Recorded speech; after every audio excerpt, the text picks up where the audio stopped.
I'm looking at a set of bookshelf speakers here. These may be too big to fit on your bookshelf. This is the Aiyima S700. They're new, bigger, better, cleaner, more awesomer set of speakers. Let me just give you a very quick preview of what I think about these. I do not want to sell these. I don't want to get rid of them. I want to take them with me when I leave. So let's go ahead and jump into it, and I'll talk about what makes these so special, other than just the price point, because they are at a very good price point for what they are. I use OEM keys for a few different reasons, but this is the price you're going to pay for Windows 11 Pro if you get a retail key. Let's check those prices on whokeys.com. $30, we can do better. Put in TS25, click apply. There we go, $23.22. Let's say you want to get a copy of Windows 10 Pro. Right now that key still unlocks Windows 11. You can get Windows 10 Home, Windows 11 Home, and we have two flavors of Office. If you're sick of paying that monthly subscription, well, you can get yourself an offline version of Office 2019 or Office 2016. The other thing is OEM keys are generally locked to your hardware, so if you move it from one motherboard to another, you may need to get another key, but you'll have to get many keys to equal the price of one retail key. Let's go ahead and check out with our copy of Windows 11 Pro. All right, just put in my card info. There we go. Click on View Keys and Codes. Once you get to the User Center, click on Get the Key. You'll see your key right here in the middle. Go ahead and highlight that, copy that, press Start, and then type Activate. You'll see Activation Settings. Go ahead and click on that. And then right here it says Not Active. Just click on Change Product Key. Paste in our product key, and then click on Activate. Hey, look at that. Active. Head over to whokeys.com. Thanks to them for sponsoring. And now on to our regularly scheduled program. The output power is 100 watts, 50 per channel. Now each channel on its own will go up to 60, but you can't have over 100 watts. So I've seen some people online say, oh, 120 watts. No, it's 100 watts, but each channel can support up to 60 watts. So specs are always somewhat important, but I think the bottom line for me is usually just how things sound. So we'll go through the specs quickly, then I'll hop into that. Signal to noise ratio is give or take 85 decibels. Harmonic dissonance is less than 1%. Frequency response range is 35 hertz to 20 kilohertz. It's got Bluetooth 5, no aptX or whatever. So it's not the newest version of Bluetooth. The speakers, starting up at the top right there, that's a 3.5-inch Silk Dome tweeter, 6 ohm, 10 watts, and of course you got two of those, one on each speaker. And then we have a 5.25-inch mid-bass speaker, 4 ohms, 30 watts. Power input's 24 volts, 2 amps. It does come with a remote, and we do have a remote sensor on the main speaker, the one that has the power amp in it, I guess. As far as the measurements, now this is where I said it may not fit on a bookshelf, but that just depends on the size of your shelf, I guess.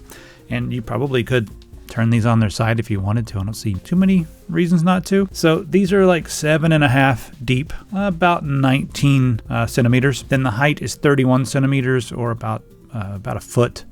And then the width here, let's see, right about 7, maybe 7 1/4, and then in millimeters it's in about 19. They didn't give me the exact measurement specifications, but pull one of these out. So yeah, that's what we're dealing with right here. They're pretty deep. They're decently tall, but I think they're trying to fit a bunch of stuff in there.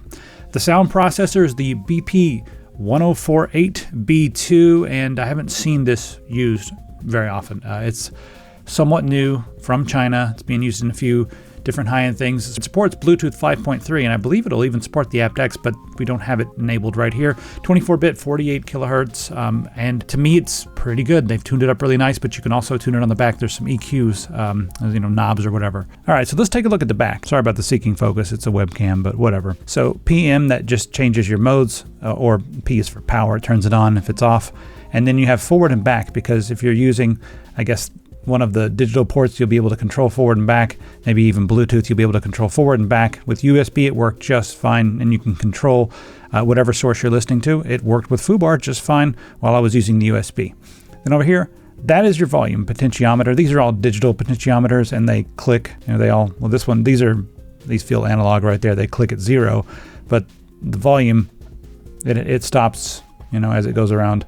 It clicks. Then we have an ARC port right there, HDMI. And that's nice if you have a TV that'll support this, or like a sound system that'll support this. You can use your TV remote to control the speakers. There's your USB. This is full featured, so you can plug it up right here with your computer, and that'll work just fine. There's our SP diff, our optical port. We have a sub out right there. And then we have our RCA, which is the way I usually prefer to do this. And this down here, that's a big fat speaker output. Now we have adjustments right here for treble and bass. I ended up listening to a lot of stuff pretty neutral. I feel like the way they have it tuned out of the box is good, but for some it's going to be maybe too much bass. And these things, they're booming. So sometimes treble, you bring it up a little bit and make it sparkle. If you turn it down, I found that it almost sounded a little bit hollow and analytical, but at 0 it sounded pretty good, and I think up to about 2 it was okay. Didn't make my ears bleed and didn't become sibilant. All right, let's talk about the fit, feel, and finish. I think these look better than their previous models, but that's, this is completely subjective. But I think their older stuff kind of looked a little bit more like Audio Engines stuff, very similar. And with these, we got sort of starting to get a little bit unique here. I like the design. Now the cabinets themselves, they're covered with like a veneer. It doesn't look too insanely premium when you get close. From a distance it looks fine, but once you get up close you can see the seams are not completely perfect in every way. I mean, they're totally good enough to not affect the sound quality, which is fine, but this wood feels like a veneer. And then the textured the black surface, that's also just like stuck on there. You can find the seams on the back if you flip them over and look. And then when you flip it over to the bottom, we have some nice rubber feet. They're substantially rubber feet. The rings around there, the chrome rings, they're just plastic. It's whatever. So the build quality is, it's okay. It feels really solid, but once you put this on your shelf and get like 2 or 3 feet away, I think it looks pretty good. Now the speaker cover on the front comes off. It's just magnetic, pops right off, and then you can see your tweeter and your 5 1/4 inch sub. In my opinion, I think it looks pretty good. It's not a full coverage, like speaker cover, like some things out there. It's got kind of an identity, kind of a shape, and then it says Aiyima on the bottom. I think it looks pretty good. Now, one other thing you'll notice on the back, we have some nice big vents, and that's because this thing has a lot of bass. It's moving around a lot, so it's displacing quite a bit of air, as you can see here using this little piece of paper. It's flopping all over the place, and I'm not even playing something with a lot of bass, and the bass is not even turned up all the way. So this has a lot of bass, which brings me to the sound quality. It's, in my opinion, one of the best, if not the best speakers I've ever heard in this price category. In fact, I think this sounds significantly better than my $500 S5 Plus speakers from Audio Engine that I used for quite a while. These have a much better sound, in my opinion. It doesn't sound, I don't know, those always were a little bit tinny and clinical, even though they're hyped all to hell. I don't know why. These have a much warmer, fuller sound, and it's hard to explain, but I think a lot of it's going to be like just the bass is full, but it's not as tight as it could be. But at this price range, it's like I'm kind of okay with that. Like when I'm listening to heavy metal, it has a lot of kick drums. The kick drum's not perfectly tight. I do kind of miss that little bit of extra punch. So it may be my thought is maybe the bass is drowning out some of the mids where you get that spike and you get that little punch when you're hearing your kick drums and stuff. I'm trying to nitpick a little bit more because, I can't believe how much bass it has. And, when I plugged them in, I thought, I don't actually think I need a subwoofer. Like these things have bass and it's voluminous. And it sounds, in my opinion, pretty good depending on what you listen to. If you're listening to stuff where it's really important that the bass is tight and not just boomy, maybe that's a thing. At this price, I would probably just go ahead and get these. And then if you want like tighter bass or something, couple it with a subwoofer and turn the bass on these down, which is probably what I'm going to do. But just as it is, I think they sound good enough.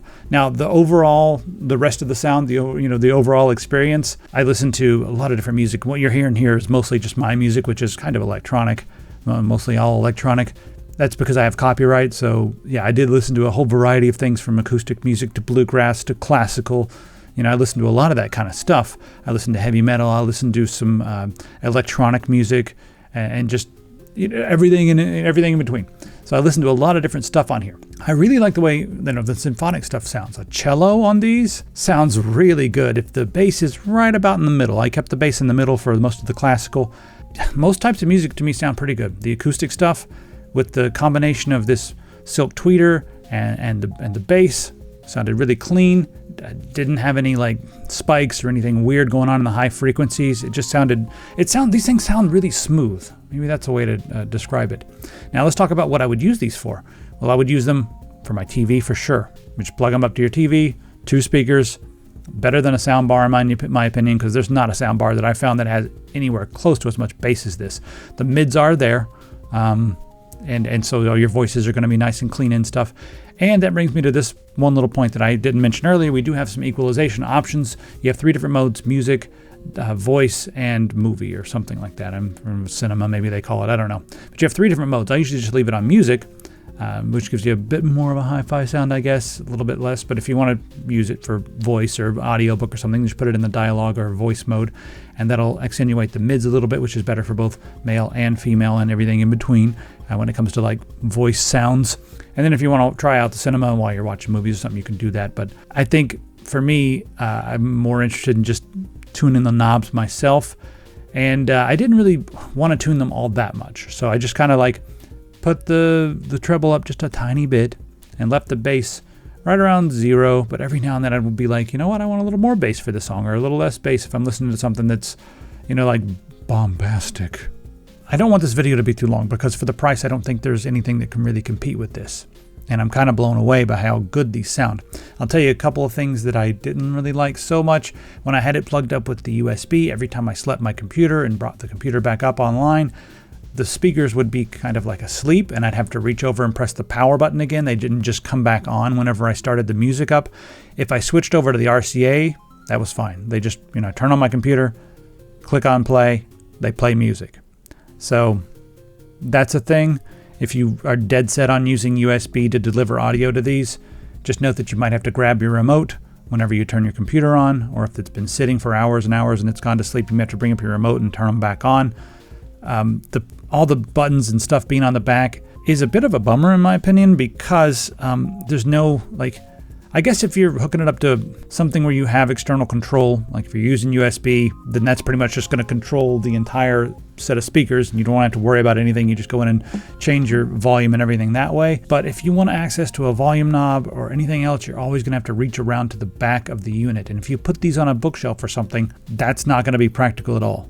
Honestly, it would be nice to have all 3 knobs on the front: the volume, the bass, and the treble. That's all I want. And maybe the power button. I'd be lying if I said I didn't every now and then go over there and tweak a knob or something whenever I changed from something heavy like heavy metal to acoustic music. I was like, the acoustic, I'm going to bring the bass up a little bit. I want those cellos and those double basses to be really fill the room. Give me some trombone right in my face. Why don't you? Do it. Give me a Wagner tuba right in my face with this, turn the bass up. So yeah, that's my biggest gripe, is that the controls are on the back, and depending on where you put your speakers, that can be a pain. Put them on a stand over in the corner. I don't want to reach back there and have to be messing around with the knobs and stuff. Much easier just to reach to the front. So that's the only major gripe that I have. Otherwise, in this price range, nothing's going to touch this that I've heard. So you've stuck around to the end of the video. I'll tell you a little bit about my audio background. I grew up in a house with someone who did basically concert style stuff. So we had concert gear all over the place, and I got to mess around with all of that, the PV stuff and Roland stuff and whatever else. I don't know, Yamaha speakers and just random things everywhere. JBLs. I remember some big old fat JBL things carrying around. Those things are heavy, like hundreds of pound subwoofers. You're lugging them around. So yeah, we had all that stuff in the house, and I got used to that. And then when you go over to the hi-fi world, you find it's filled with a bunch of snooty types who think they know what's up, but they have no idea what they're talking about. It's like going from a science convention to a crystal woo-woo convention. That's the difference between going from concert audio world and the recording studio world to the hi-fi world. It's it's really that jarring. But the funny thing is they're a lot dumber in the hi-fi world. Not all of them, of course, but there's a lot of the people who get into the snake oil and oh, this cable's better because it's gold tipped and it was licked by an audio llama or whatever, the secret audio llama that Winamp kept in prison for years. So I think a lot of the people in the hi-fi world, they want to spend a ton of money, and then after they do that, they need to be justified after the fact because they spent $700 or $800. I bet there's a lot of people out there who spend a ton of money, $500, $600, $700, and they got their speaker set up, they got their old hi-fi deck or whatever they got, and it doesn't sound as good as these. And I feel for them because they're going to argue to justify their purchase over and over again, but you're smarter than that. So anyway, these have my full endorsement, and if in the future they listen and change a few things, move those ports to the front, give me a couple knobs, even though it would ruin the aesthetic, but I don't care. I want to listen to these. I don't want to stare at them. I want to hear them. If I wanted something to look at, I'd buy a painting and put it on the wall. These I want to hear, and I want the knobs on the front. Anyway, Aiyima S700, I don't want to get rid of them, and that's pretty much how we're going to end this. Let me know what you think. Also, we got a few sales going on. I got a few hoodies left, like 3 or 4 of them. Head over to epicpants.com and grab one of those before they're gone. I just recently found them in a box. So yep, just a few left. I'll see you in the comments.